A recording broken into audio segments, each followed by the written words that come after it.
What's going on, ladies and gents? Billy Donnelly here at This Is Infamous, and today, via the wonders of digital video, I'm heading into deep space to explore the latest chapter of the Alienverse as I review Ridley Scott's follow-up to Prometheus, Alien Covenant.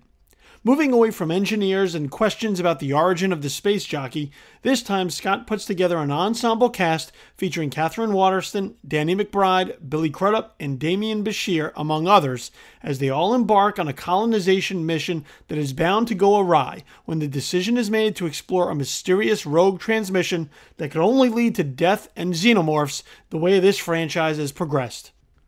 With Michael Fassbender returning to pull cold android double duty as both Walter and the familiar David, Scott aims to have his cake and eat it too by delving into more ambitious ideas about creation that he introduced in Prometheus, while also getting back to the horror basics that made the original Alien such a beloved classic.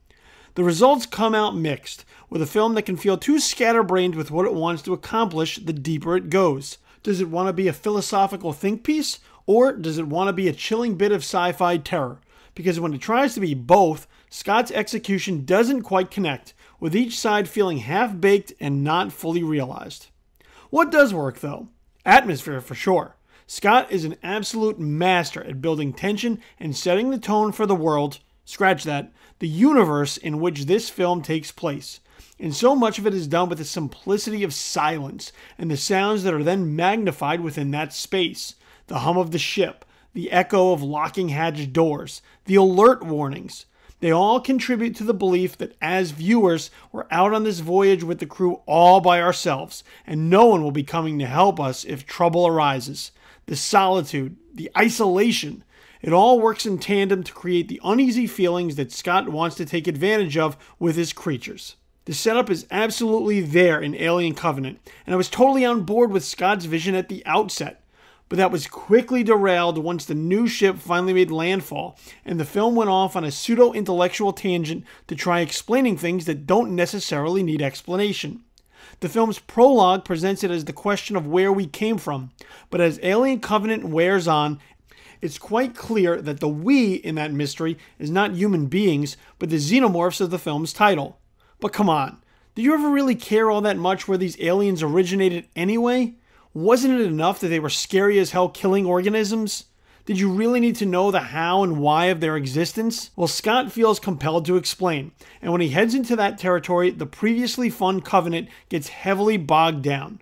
I mean, I can listen to Michael Fassbender talk about just about anything for lengthy periods of time, but when he's trying to wax poetically with soliloquies from a script that features your typical dumb moments from characters that should know better given the craziness they've just experienced, well, my eyes start to glaze over. I just don't care, and Covenant hasn't made me either. One other knock I have against Alien Covenant is, well, we've kind of seen how a lot of this plays out before. Well, there are some new variations of the xenomorph that we encounter along the way. Scott veers toward what we already know, and after now 6 movies of this, it's feeling a bit stale. Granted, if it ain't broke, why fix it? But we haven't really seen a strong Alien movie since 1986, so trying a few new tricks wouldn't be such a bad thing to freshen up this joint, would it?